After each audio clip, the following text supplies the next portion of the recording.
வணக்கம், எல்லாரும் எப்படி இருக்கீங்க? Welcome back to Shabdina's kitchen. இன்னைக்கு நம்ம கிச்சனில் பார்க்க போகிற ரெசிபி எனக்குன்னா இந்த பூண்டு சட்னி எப்படி பண்ணுறது பார்க்க போகிறோம்.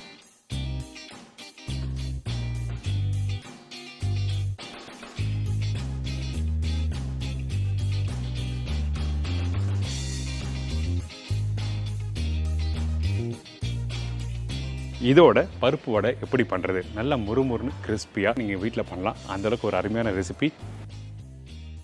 பூண்டு சட்னிக்கு தேவையான பொருட்கள்: பூண்டு 100 கிராம், காய்ந்த மிளகாய் 12லேருந்து 15 நம்பர், புளி ஒரு சின்ன துண்டு, உளுத்தம்பருப்பு 2லேருந்து 3 டேபிள் ஸ்பூன், கடுகு தாளிப்புக்கு தேவையான அளவு, கருவேப்பிலை தேவையான அளவு, சால்ட் டு டேஸ்ட், நெல்லெண்ணெய் சமைக்கிறதுக்கு தேவையான அளவு. இதாங்க இந்த பூண்டு சட்னிக்கு தேவையான பொருட்கள். இந்த பூண்டு சட்னி பண்ணுறதுக்கு ஃபஸ்ட்டு நம்ம என்ன பண்ணுறோன்னா, நம்மக்கிட்ட இருக்க இந்த பூண்டும் காஞ்ச மிளகாய் இதெல்லாம் போட்டு நல்லா அரைக்க போகிறோம். இந்த பூண்டு உரித்து தான் போடணும் அவசியம்லாம் இல்லை. ஒரு சின்ன குவான்டிட்டி பண்ணுறேன்னா உரித்து போடலாம். கொஞ்சம் அதிகமான குவான்டிட்டி பண்ணுறேன்னா அந்த டைமில் தோல் உரிக்காத பூண்டு போட்டு நீங்கள் அரைக்க ஆரம்பிக்கலாம்.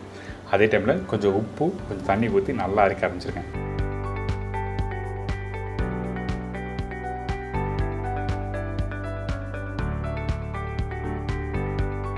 இந்த மாதிரி அரைஞ்சி வர டைமில் நம்ம என்ன பண்ணுறோம், கொஞ்சம் புளி சேர்க்க போகிறோம். அதுக்கு முன்னாடி எப்படி அரைஞ்சிருக்கு பாரு. இந்த மாதிரி ஓரளவுக்கு நல்லா அரைஞ்சி வந்திருக்கணும். அதனால் அதிகமான தண்ணி ஊற்றி அரைக்க வேண்டாம். ஃபஸ்ட்டு கொஞ்சமாக ஊற்றி நல்லா அரைச்சிருங்க.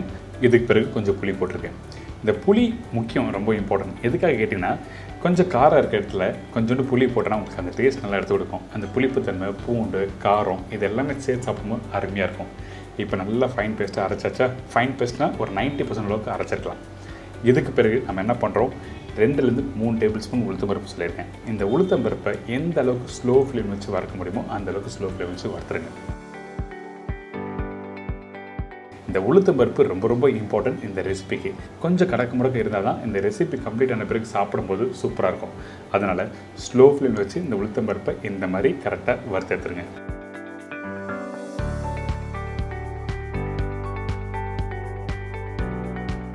இதுக்கு பிறகு நம்ம என்ன பண்ணுறோம், இதை அரைக்க போகிறோம்.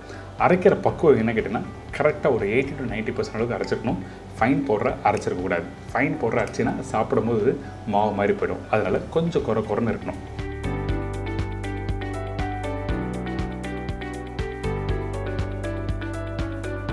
பார்த்தீங்களா எப்படி அரைச்சிருக்குன்னு? இந்த மாதிரி அரைச்சி எடுத்துருங்க. அடுத்து நம்ம என்ன பண்ண போகிறோம்னா, ஒரு கடாயில் எண்ணெய். இந்த ரெசிபிக்கு இன்னொரு இன்க்ரீடியன்ஸ் ரொம்ப ரொம்ப இம்பார்ட்டன்ட், நெல்லெண்ணெய். நெல்லெண்ணெய் கொஞ்சம் தரவணும் ஊற்றுங்க. அப்போ தான் உங்களுக்கு கெட்டு போகாமல் அப்படி இருக்கும் குக் பண்ணி முடித்த பிறகு. ஸோ இந்த ரெசிபிக்கு ரீஃபைண்ட் ஆயில் யூஸ் பண்ணலாமல் கேட்டோம்னா என்னோடய சஜஷன் ரீஃபைண்ட் ஆயில் வேண்டாம், வெறும் நல்லெண்ணெய் மட்டும் தான் யூஸ் பண்ணணும். கடுகு தாளிப்பாக போட்டிருக்கேன், கொஞ்சம் பச்சை கருவேப்பிலை, காஞ்ச மிளகாய், வறுத்து பவுடர் பண்ணி வச்சுருக்கேன் இந்த உளுத்தம்பருப்பு. இதை போட்ட பிறகு ஸ்லோ ஃப்ளேமில் திருப்பி வறுக்க ஆரம்பிக்கிறோம். இந்த இடத்துல கொஞ்சம் லைட்டாக அந்த கோல்டன் ப்ரௌன் கலர் வரும் பார்த்தீங்களா? அந்த டைமில் அரைச்சி வச்சுருக்க அந்த பூண்டை இதில் போட போகிறோம். அதனால் இங்கே பாருங்கள், இந்த அளவுக்கு கரெக்டாக குக் பண்ணி எடுத்துருங்க இந்த உளுத்தம்பருப்பை.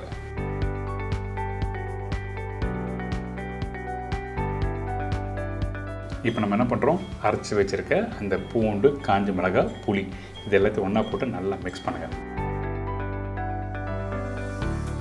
அந்த எண்ணெயோடு நல்லா மிக்ஸ் பண்ணும்போது அந்த ஆயில் நல்லா அப்சர்வ் பண்ண ஆரம்பிக்கும். கொஞ்சம் வேகிறதுக்கு டைம் எடுக்கும். அதாவது குறைஞ்சபட்சம் ஒரு 5லேருந்து ஒரு 8 நிமிஷம் டைம் எடுக்கும். அதே டைமில் ரொம்ப கெட்டியாக வச்சு குக் பண்ணால் கொஞ்சம் கஷ்டமாக இருக்கும். அது என்ன கேட்டிங்கன்னா, அந்த கெட்டியான இந்த சட்னி வந்து மேலே தெளிக்க ஆரம்பிக்கும். அதனால் கொஞ்சமாக தண்ணி ஊற்றி குக் பண்ண ஆரம்பிங்க.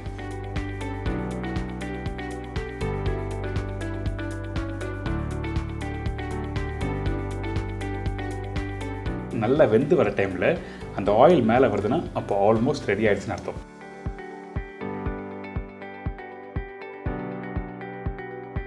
இப்போ நம்ம என்ன பண்ணுறோம், கடைசியாக இன்னும் கொஞ்சம் நல்லெண்ணெய் ஊற்றி திருப்பி ஒரு 2 நிமிஷம் நல்லா குக் பண்ணிட்டு அதுக்கப்புறம் எடுத்து வச்சிங்கன்னா சூப்பராக இருக்கும் இந்த பூண்டு சட்னி. கைப்படாமல் நீங்கள் அப்படியே எடுத்து வச்சிங்கன்னா ஒரு 4லேருந்து 5 நாள் நல்லா சாப்பிட்லாம். அப்படி இல்லை, கொஞ்சம் டவுட்டாக இருக்குது, நான் ஸ்டோரேஜ் பண்ணிக்கிறேன்னு நினச்சிங்கன்னா அப்போ நீங்கள் ஃப்ரிட்ஜ்லேயும் வச்சுக்கலாம், ஒன்றும் தவறு எதுவுமே இல்லை.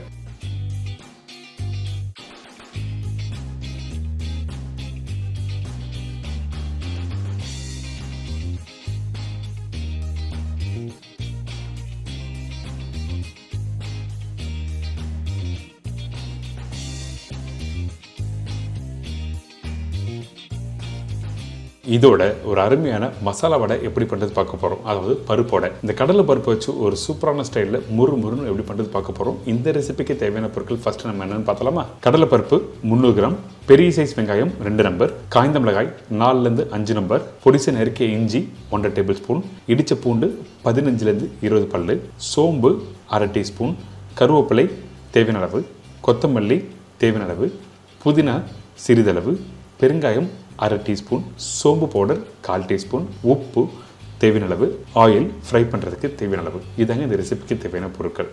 ஃபஸ்ட்டு நம்ம என்ன பண்ணுறோம்னா இந்த கடலைப்பருப்பு நல்லா ஊற வச்சு எடுத்துக்கணும். அதாவது இந்த கடலைப்பருப்பு எந்த அளவுக்கு ஊற வைக்கணும்னு கேட்டிங்கன்னா குறைஞ்சபட்சம் ஒரு 5லேருந்து ஒரு 6 மணி நேரம் நல்லா ஊற வச்சு எடுத்திங்கன்னா பருப்பு அரைக்கிறதுக்கு ரொம்ப ஈஸியாக இருக்கும். அதனால தான் 5லேருந்து 6 மணி நேரம் நல்லா ஊறணும்னு சொல்கிறேன். அதே டைமில் ஈஸியாகவும் அரைக்க முடியும், கரெக்டான பக்குவத்தில் வரும். அதுக்காக நல்லா ஊற வச்சு எடுத்துருங்க. இதுக்கு பிறகு நம்ம அரைக்க போகிறோம். அரைக்கிற பக்குவம் என்ன கேட்டிங்கன்னா கரெக்டாக ஒரு 90% அளவுக்கு நீங்கள் அரைச்சிருக்கணும். அதே டைமில் கொஞ்சம் கூட தண்ணி ஊற்றக்கூடாது. தண்ணி ஊற்றாமல் அப்படியே அரைக்கணும். அதனால நல்லா ஊற வைக்கணும்னு சொல்கிறேன். இப்போ இந்த கடலைப்பருப்போட சோம்பு போட்டிருக்கேன், காஞ்ச மிளகாய். இந்த 300 கிராம் கடலைப்பருப்புக்கு 5 காஞ்ச மிளகாய் போதும். வேணும்னா நீங்கள் பச்சை மிளகாய் ஆப்ஷன் நீங்கள் ஆட் பண்ணிக்கலாம். நான் யூஸ் பண்ணல.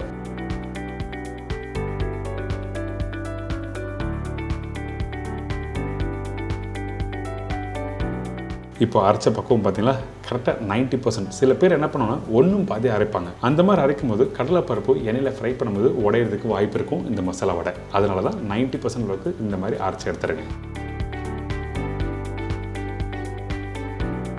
இப்போ மாவு அரைச்சாச்சு. இதுக்கப்புறம் நம்ம என்ன பண்ணுறோம், பொடிசை கட் பண்ணி வச்சுருக்க இந்த வெங்காயம், கொத்தமல்லி, கருவேப்பிலை எல்லாமே இதில் போட போகிறோம். அதே டைமில் இந்த வெங்காயம் நீங்கள் யூஸ் பண்ணும்போது நல்ல ஃபைன் சாப்பாக கட் பண்ணி போடுங்க. அப்போ தான் அதிகமான குவான்டிட்டி போட்டு மிக்ஸ் பண்ணி தட்டி ஃப்ரை பண்ண முடியும். அப்படி இல்லைன்னா வெங்காயம் சேரத்தில் பெருசாக இருக்கும், மிக்ஸ் பண்ணுறதுக்கு அந்த கஷ்டமாக இருக்கும், தட்டவும் முடியாது. இதுக்கு பிறகு பொடிசை கட் பண்ணி வச்சுருக்க இஞ்சி, இந்த இஞ்சி போட்ட பிறகு பூண்டு போட ஆரம்பிக்கிறோம். இந்த பூண்டு இடித்த பூண்டு, அதாவது தோலோடு இடித்து போட்டிருக்கேன். நீங்கள் வீட்டில் யூஸ் பண்ணும்போது இந்த மாதிரி ரெசிபிக்கு கண்டிப்பாக தோலோடு இடித்து போடுங்க, நல்லாயிருக்கும். இதுக்கப்புறம் பொடிசை கட் பண்ணி வச்சுக்க கொத்தமல்லி போட்டிருக்கேன், கொஞ்சம் பெருங்காயம் கம்பல்சரி யூஸ் பண்ணிக்கணும். மசாலா வடையை பொறுத்த வரைக்கும் இந்த மாதிரி பருப்பு யூஸ் பண்ணி ஆயிலில் ஃப்ரை பண்ணும்போது கண்டிப்பாக பெருங்காயம் யூஸ் பண்ணால் நம்மளுக்கு உடம்புக்கு நல்லது. இதுக்கப்புறம் கொஞ்சம் சோம்பு, அதுக்கப்புறம் புதினா. இல்லை நார்மலாக வீட்டில் நீங்கள் மசாலா வடை பண்ணும்போது புதினா யூஸ் பண்ண மாட்டீங்க. ஆனால் புதினா போட்டு வீட்டில் ட்ரை பண்ணி பாருங்களேன், சூப்பராக இருக்கும். அந்த வாசனை நல்லா அருமையாக இருக்கும். இதுக்கு பிறகு கொஞ்சம் உப்பு, பச்சை கருவேப்பிலை கையிலே பிச்சு போட்டிருக்கேன். இந்த கருவேப்பிலை போட்ட பிறகு இந்த கடலை பருப்போட எல்லாத்தையும் நல்லா மிக்ஸ் பண்ணுங்க. இதுக்கெல்லாம் ரொம்ப முக்கியம், ஃபர்ஸ்ட் நல்லா ஊற வச்சிருக்கணும். அதுக்கு பிறகு நல்லா அரைச்சிருக்கணும். அரைச்சு முடிச்ச பிறகு இந்த அளவுக்கு நீங்கள் குவான்டிட்டி போட்டு மிக்ஸ் பண்ணும்போது என்னன்னு கேட்டிங்கன்னா அந்த வெங்காயம், கொத்தமல்லி, கருவேப்பிலை, கடலைப்பருப்பு எல்லாமே நல்லா மிக்ஸ் ஆகும். சரி அரையலாம் கூட உங்களுக்கு கரெக்டாக பிடிக்க வராது. அதனால தான் இந்த மாதிரி நல்லா அரைச்சி அதுக்கப்புறம் தட்டணும்னு சொல்கிறேன்.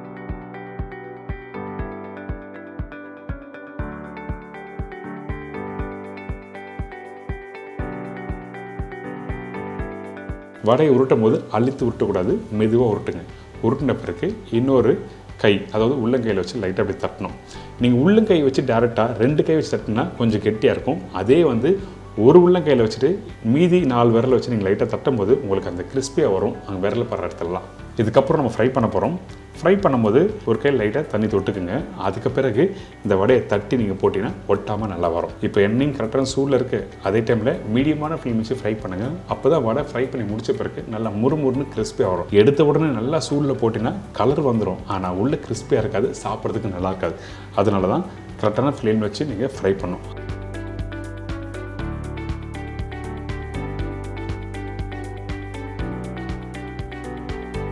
அதே டைமில் வடை போட்ட பிறகு உடனே நீங்கள் மிக்ஸ் பண்ணக்கூடாது. இந்த மாதிரி ஒரு சின்ன லேடில் இல்லை ஒரு சின்ன ஸ்பூன் வச்சு நீங்கள் மெதுவாக நீங்கள் மிக்ஸ் பண்ணால் ஒன்றோட ஒன்று உடையாமல் கரெக்டாக திரும்ப ஆரம்பிக்கும்.